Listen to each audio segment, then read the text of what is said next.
हमने नहीं देखा कभी कि अपनी लड़ाई के लिए हम जा रहे हैं और देश की सरकार का एक नुमाइंदा वहां पर बात कर रहा है और कहता है कि हम आ रहे हैं, और उसके आने की वजह से कितना बड़ा हमारा क्या पता क्या नुकसान हुआ क्या नहीं हुआ, ये जानने की जरूरत है।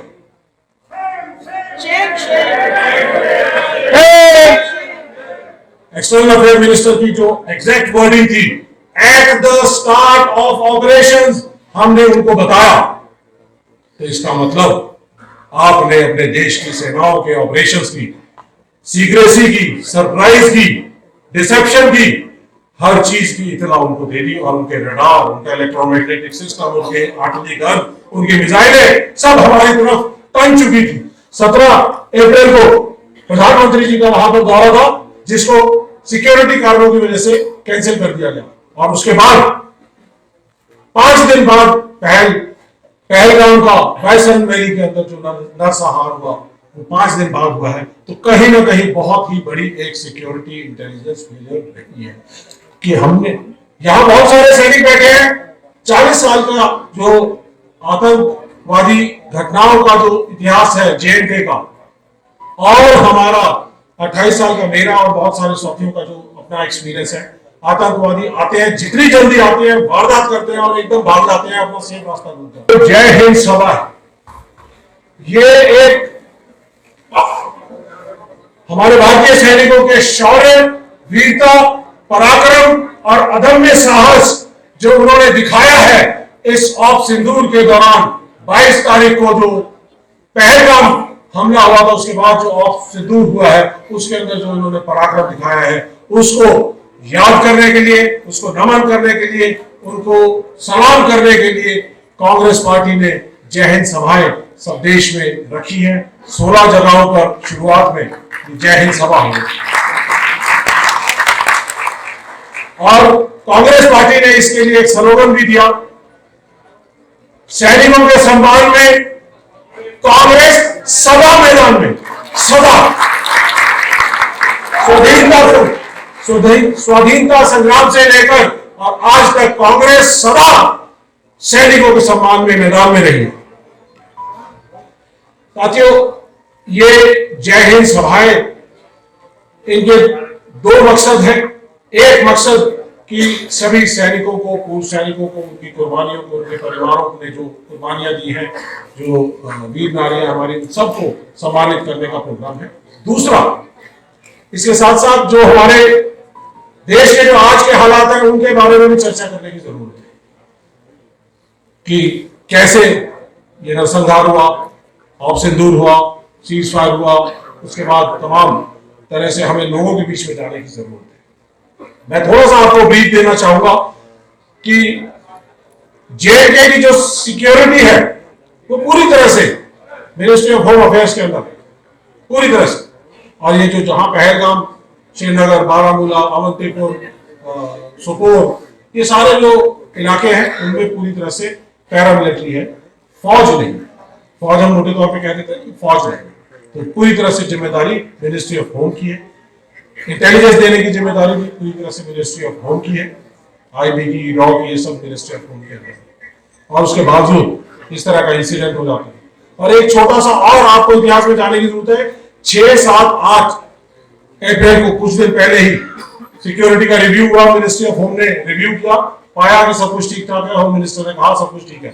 17 अप्रैल को प्रधानमंत्री जी का वहां पर दौरा था, जिसको सिक्योरिटी कारणों की वजह से कैंसिल कर दिया गया, और उसके बाद 5 दिन बाद पहलगाम का बैसन वैली के अंदर जो नरसंहार हुआ, वो 5 दिन बाद हुआ है। तो कहीं ना कहीं बहुत ही बड़ी एक सिक्योरिटी इंटेलिजेंस फेलियर रही है कि हमने, यहां बहुत सारे सैनिक बैठे हैं, 40 साल का जो आतंकवादी घटनाओं का जो इतिहास है JNK का, और हमारा 28 साल का मेरा और बहुत सारे साथियों का जो अपना एक्सपीरियंस है। आतंकवादी आते हैं, जितनी जल्दी आते हैं वारदात करते हैं और एकदम भाग जाते हैं, अपना सेफ रास्ता ढूंढते हैं। लेकिन 40 मिनट तक नरसंहार होता रहा, वहां पे कोई पुलिस पोस्ट नहीं, कोई पिकेट नहीं, कोई सिक्योरिटी नहीं, कोई सिस्टम नहीं, 40 मिनट तक होता रहा। और हम हिमांशी नारवाल से मिले, लेफ्टिनेंट नारवाल की जो पत्नी है, जिसकी फोटोज बहुत ज्यादा वायरल हुई। राहुल गांधी जी गए, राहुल गांधी जी कई परिवारों के पास गए, और राहुल गांधी जी गए तो ये भी बताया उन्होंने कि तकरीबन 1 घंटा 10 मिनट तक लेफ्टिनेंट नरवाल की सांसें चल रही थी। अगर ये सिस्टम उनको इवैक्यूएशन का होता, इसी तरह से बहुत सारे ऐसे लोग थे जिनकी जानें बच सकती थी। तो साथियों, ये लेखा जोखा लेने का समय है। जहां तक बात है, जब ये हमला हुआ, कांग्रेस पार्टी ने तुरंत कांग्रेस वर्किंग कमेटी की मीटिंग बुलाकर ये कहा, एक रेजोल्यूशन किया कि हम भारतीय सेनाओं के साथ हैं, भारतीय सरकार के साथ हैं। इस आतंकवाद को मुंह तोड़ जवाब देने के लिए जो इनके आका कहीं भी बैठे हैं, देश में विदेश में, हमें उनको मुंह तोड़ जवाब देने की जरूरत है। और कांग्रेस पार्टी एक मुश्त, इंडिया गठबंधन, ऑपोजिशन सब एक साथ था। उन्होंने कहा जो आप कार्रवाई करोगे उसके साथ कांग्रेस पार्टी है, ऑपोजिशन है।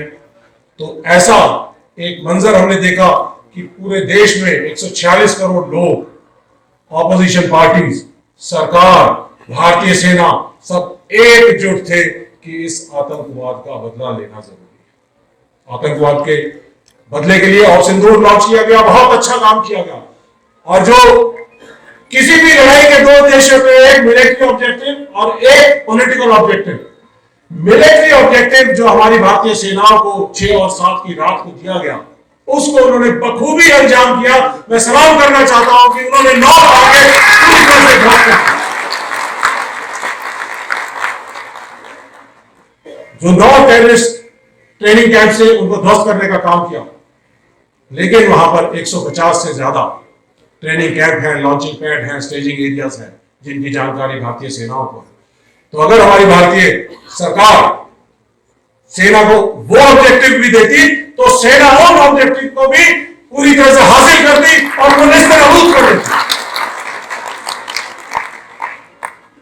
लेकिन यहां पे एक जो बात जो दिल में जो टीस की तरह लगती है वो ये है कि जब ऑपरेशन शुरू होगा तो हमारे सेनाएं पाकिस्तान के साथ आंखों से आंखें लड़ाकर लड़ाई कर रही थी।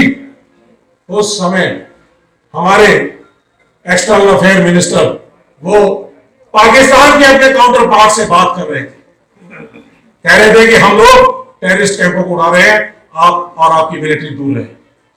ऐसा हमने नहीं देखा कभी कि अपनी लड़ाई के लिए हम जा रहे हैं और देश की सरकार का एक नुमाइंदा वहां पर बात कर रहा है और कहता है कि हम आ रहे हैं, और उसके आने की वजह से कितना बड़ा हमारा क्या पता क्या नुकसान हुआ क्या नहीं हुआ, ये जानने की जरूरत है।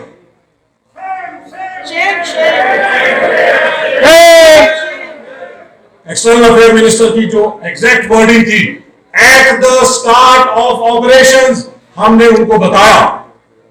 तो इसका मतलब आपने अपने देश की सेनाओं के ऑपरेशंस की, सीक्रेसी की, सरप्राइज की, डिसेप्शन की, हर चीज की इत्तला उनको दे दी। और उनके रडार, उनके इलेक्ट्रोमैग्नेटिक सिस्टम, उनके आर्टिलरी गन, उनकी मिसाइलें सब हमारी तरफ तन चुकी थी।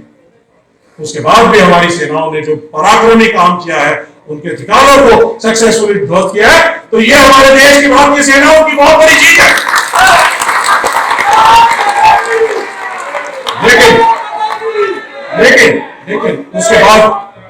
लेकिन उसके बाद सेनाएं लड़ रही थी, आगे जा रही थी। उसके बाद 10 तारीख को सुबह जब ब्रीफिंग होती है मिनिस्ट्री ऑफ फाइनेंस और मिनिस्ट्री ऑफ फॉरेन अफेयर्स और डिफेंस मिनिस्ट्री की, तो उसके अंदर अब भी पूरा देश चाहता था कि कुछ करके दिखाएंगे। कई मोदी मीडिया के चैनलों ने तो किसी ने इस्लामाबाद, लाहौर और किसी ने कराची तक पहुंच गए थे, लेकिन भारतीय सेनाएं तैयार थी, पहुंचने की ताकत रखती थी।